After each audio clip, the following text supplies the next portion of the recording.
हमारे गुरुओं को नहीं छोड़ा, गुरु तेग बहादुर साहब को क्रेडिट नहीं दिया आज तक। वो हिंद की चादर उनको बोलते, मैं तो बोलता हूँ जगत की चादर है भाई। अगर वो ना होते ना तो आज हिंदू धर्म ना होता इंडिया में, इंडिया ही नहीं होता है। इस पूरी चीज को कहते हैं साइकोलॉजी ऑफ रिकॉग्निशन कि भाई हमें रिकॉग्नाइज करो।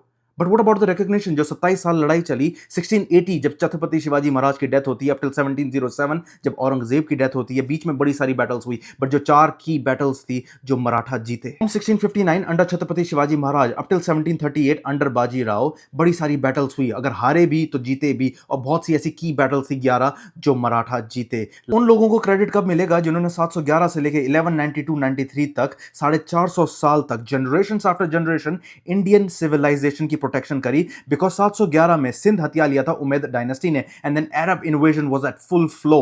450 साल दे फॉट गुर्जरा प्रतिहाराज और राजपूत। और जाके पढ़ना जेम्स टॉड की किताब, किस तरीके से वुमेन अपने आप को सेल्फ इमोलेट करती थी, जिसको कहते थे जौहर, और Rajput man heavily outnumbered by Arabs. 2000 3000 4000 लोग लड़ने जाते थे 30,000 से 35,000 से, उसको कहते थे सका, जिसको कहते थे सुसाइडल वॉर बैटल्स। और ये जो लड़ाई है वो सिर्फ एक बार नहीं लड़ी या 2 बार नहीं लड़ी, ये करीबन 450 साल तक चली थी। और इस जैसे लोग और बड़े सारे लोग हैं पंजाब में जो इस नॉलेज के साथ चलते हैं कि अगर हम नहीं होते तो ये इंडिया नहीं होता, ये हिंदुइज्म ना होता। तो नील बटा सन्नाटा वाली नॉलेज लेके जाओ, थोड़ा पढ़ो मराठास के बारे में, राजपूत के बारे में, चोलास के बारे में, अहोम के बारे में, किस तरीके से दे वर आल्सो द रेजिस्टेंस, वो एक सिविलाइजेशन एंड्योरेंस थी। और मेरा मानना है कि प्राइड होनी चाहिए, हर किसी को प्राइड होनी चाहिए, बट जब ये प्राइड आपकी सुपीरियरिटी कॉम्प्लेक्स में चेंज करती है, तब इन जैसे वाहियात लोग अपनी lack of Indian historical education के साथ आते हैं। और इनको सुनने वाले लोग जो एक इको चेंबर बन जाता है, अब इस भाई ने बोला है तो मतलब सही बोला होगा, और बुढ़ापे तक वो इसी बिलीफ में रहेंगे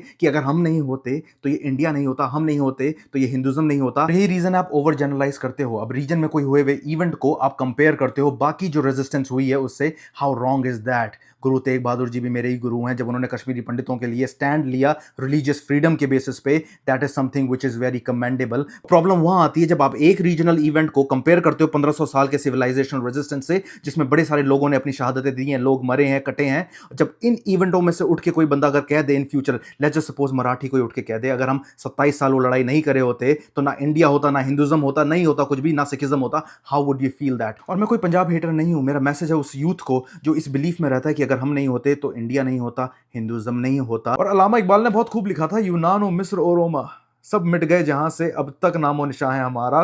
कुछ बात है हस्ती मिटती नहीं, और इस हस्ती मिटाने के लिए बड़े लोग आए, हस्ती बचाने के लिए हमारे गुरु हो गए, फाइटर्स हो गए, वॉरियर्स हो गए, राजपूत हो गए, सिख हो गए, मराठास हो गए, अहोम हो गए, विजयनगरा लेगेसी वाले हो गए, चोलास हो गए।